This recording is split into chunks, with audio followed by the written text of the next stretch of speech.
कौशल प्रदेश, जिसकी स्थापना वैवस्वत मनु ने की थी, पवित्र सरयू नदी के तट पर स्थित है। सुंदर एवं समृद्ध अयोध्या नगरी इस प्रदेश की राजधानी है। वैवस्वत मनु के वंश में अनेक सूरवीर, महापराक्रमी, प्रतिभाशाली तथा यशस्वी राजा हुए, जिनमें से राजा दशरथ भी एक थे। राजा दशरथ वेदों के मर्मज्ञ, धर्मपरायण, दयालु, रणकुशल और प्रजापालक थे। उनके राज्य में प्रजा कष्ट रहित, सत्यनिष्ठ एवं ईश्वर भक्त थी। उनके राज्य में किसी के प्रति द्वेष भाव का सर्वथा अभाव था। एक दिन दर्पण में अपने कृष्ण वर्ण केशों के मध्य एक श्वेत रंग के केश को देखकर महाराज दशरथ विचार करने लगे कि अब मेरे यौवन के दिनों का अंत निकट है और अब तक मैं निसंतान हूँ। मेरा वंश आगे कैसे बढ़ेगा तथा किसी उत्तराधिकारी के अभाव में राज्य का क्या होगा। इस प्रकार विचार करके उन्होंने पुत्र प्राप्ति हेतु पुत्र कामेष्टि यज्ञ करने का संकल्प किया। अपने कुल गुरु वशिष्ठ जी को बुलाकर उन्होंने अपना मंतव्य उन्हें बताया तथा यज्ञ के लिए उचित विधान बताने की उनसे प्रार्थना की। उनके विचारों को उचित तथा युक्ति युक्त जानकर गुरु वशिष्ठ जी बोले, हे राजन, पुत्र कामेष्टि यज्ञ करने से अवश्य ही आपकी मनोकामना पूर्ण होगी, ऐसा मेरा विश्वास है। अतः आप शीघ्र अतिशीघ्र अश्वमेघ यज्ञ करने तथा इसके लिए एक सुंदर श्याम कर्ण अश्व छोड़ने की व्यवस्था करें।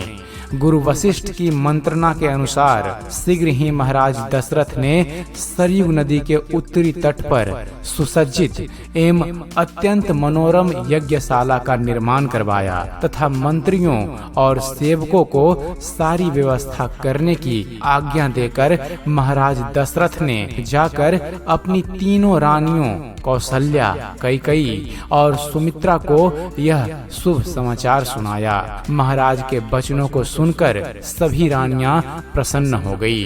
मंत्रीगणों तथा सेवकों ने महाराज की आज्ञा अनुसार श्याम कर्ण घोड़ा चतुरंगिनी सेना के साथ छुड़वा दिया। महाराज दशरथ ने देश देशांतर के मनस्वी, तपस्वी, विद्वान ऋषि मुनियों तथा वेद विज्ञ प्रकांड पंडितों को यज्ञ संपन्न कराने के लिए बुलावा भेज दिया। निश्चित समय आने पर समस्त अभ्यागतों के साथ महाराज दशरथ अपने गुरु वशिष्ठ जी तथा अपने परम मित्र अंग देश के अधिपति लोभपाद के जमाता श्रृंग ऋषि को लेकर यज्ञ मंडप में पधारे। इस प्रकार महान यज्ञ का विधिवत शुभारंभ किया गया। संपूर्ण वातावरण वेदों की ऋचाओं के उच्च स्वर में पाठ से गूंजने तथा सुमिधा की सुगंध से महकने लगा।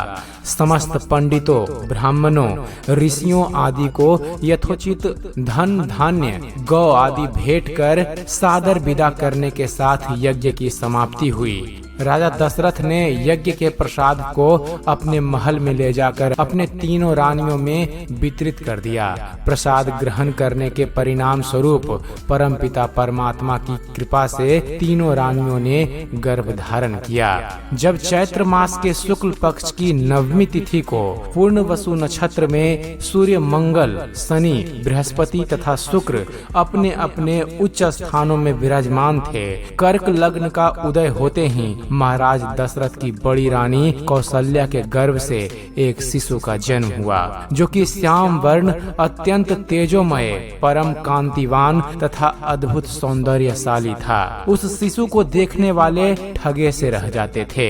इसके पश्चात शुभ नक्षत्रों और शुभ घड़ी में महारानी कैकेयी के एक तथा तीसरी रानी सुमित्रा के 2 तेजस्वी पुत्रों का जन्म हुआ। संपूर्ण राज्य में आनंद मनाया जाने लगा। महाराज के चारों पुत्रों के जन्म के उल्लास में गंधर्व गान करने लगे और अप्सराएं नृत्य करने लगी। देवता अपने विमानों में बैठकर पुष्प वर्षा करने लगे। महाराज ने उन्मुक्त हस्त से राजद्वार पर आए हुए भाट चारण तथा आशीर्वाद देने वाले ब्राह्मणों और याचकों को दान दक्षिणा दी। पुरस्कार में प्रजाजनों को धन धान्य तथा दरबारियों को रत्न आभूषण तथा उपाधियां प्रदान किया गया। चारों पुत्रों का नामकरण संस्कार महर्षि वशिष्ठ के द्वारा कराया गया तथा उनके नाम रामचंद्र, भरत, लक्ष्मण और शत्रुघ्न रखे गए। आयु बढ़ने के साथ ही साथ रामचंद्र गुणों में भी अपने भाइयों से आगे बढ़ने तथा प्रजा में अत्यंत लोकप्रिय होने लगे।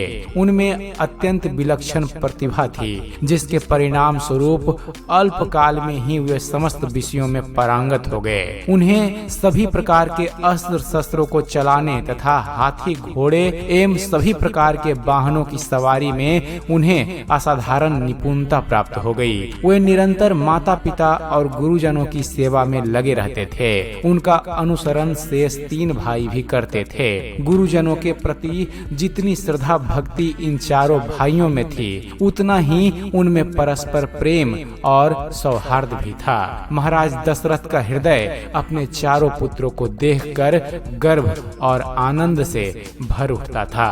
तो दोस्तों, यह था रामायण का प्रथम भाग, जिसमें हमने आपको भगवान श्री रामचंद्र जी और उनके 3 भाई के जन्म की कथा हम आपको बतलाएं। इससे आगे की कथा हम अपने रामायण के अगले पार्ट में बताएंगे।